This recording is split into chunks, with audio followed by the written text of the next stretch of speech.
बिस्मिल्लाहिर्रहमानिर्रहीम। अस्सलाम वालेकुम दोस्तों, कैसे हो आप सब लोग। मैं हूं खैसर रहमान और आप देख रहे हो साबिर फूड सीक्रेट्स। तो दोस्तों, हलवा जो है आप लोगों ने बहुत ज़्यादा खाए होंगे, लेकिन इन जैसा हलवा जो है आप लोगों ने कहीं पर भी नहीं खाया होगा।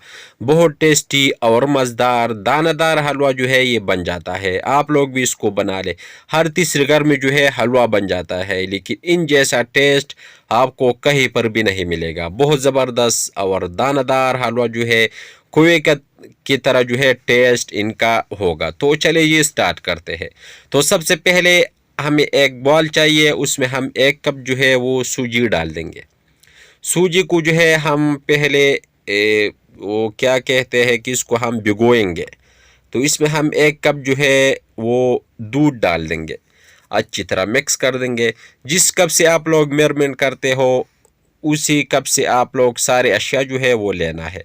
तो इसको हम साइड पे कर देंगे ताकि सूजी जो है थोड़ा सा फूल जाए। तो इसके लिए हम पहले चाशनी बनाएंगे। तो 1 कप हम लेंगे चीनी, ये वाला कप, इसी कप से हमने सूजी भी लिया था। तो 3 कप हम इसमें पानी डाल देंगे और ये 3 कप हो गया। तो टेस्ट के लिए हम इसमें 4 अदद जो है सब्ज़ इलायची ये शामिल कर देंगे, अच्छी तरह मिक्स कर देंगे। और इसको हमने बॉयल करना है, इसको हमने पिघलाना है ताकि चाशनी हमारा जो है वो बन जाए। जब चाशनी बन जाए तो इसको हम साइड पे रख देंगे।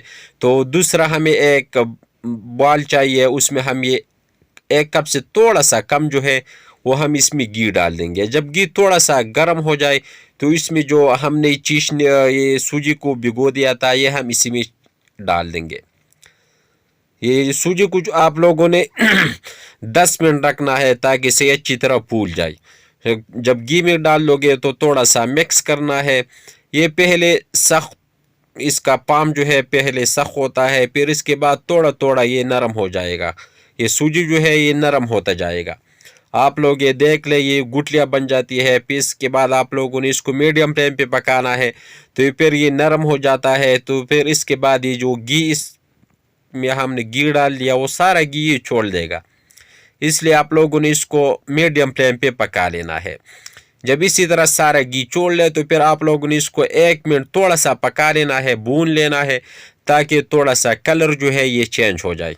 बस कुछ लोग जो है इसमें कलर डालते हैं, लेकिन इसका जो अपना कलर है वो बहुत ज़बरदस्त आता है। बस जब इसी तरह कलर तब्दील हो जाए थोड़ा सा, फिर इसके बाद हम इसमें जो चाशनी हमने बनाया था वो हम इसमें आहिस्ता आहिस्ता डाल देंगे। तो चाशनी हमने डाल लिया, थोड़ा सा मिक्स कर देंगे ताकि चाशनी के साथ ही अच्छी तरह मिक्स हो जाए।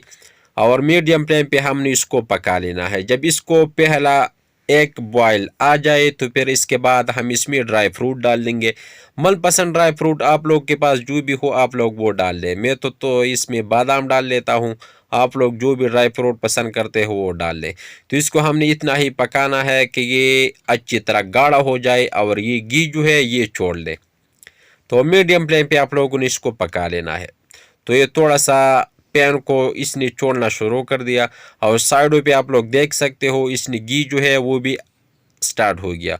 तो बहुत ज़बरदस्त और मज़ेदार दानादार हलवा जो है ये बन जाता है और इनका टेस्ट जो है वो कुएं की तरह टेस्ट इसका होता है। जब इसे ये सारा घी छोड़ ले फिर आप लोग इसको एक प्लेट में डाल ले और इसके ऊपर भी थोड़ा सा आप लोग ड्राई फ्रूट डालना चाहते हो तो वो भी डाल ले। ये बहुत ज़बरदस्त और मज़ेदार टेस्टफुल हलवा जो है ये बन जाता है। हमारे इलाके में एक शादी थी तो शेफ ने इसको बनाया, उसको मैंने कहा कि मुझे भी ये रेसिपी दे, तो उसने मुझे ये बता दिया। बहुत ज़बरदस्त और टेस्टफुल हलवा बन जाता है। अगर ये रेसिपी आपको अच्छी लगी हो तो हमारे चैनल को लाइक कर दे, सब्सक्राइब कर दे, अपने दोस्त अहबाब के साथ शेयर कर दे और खैसर रहमान को इजाज़त दे। अपना बहुत सारा ख्याल रखिएगा।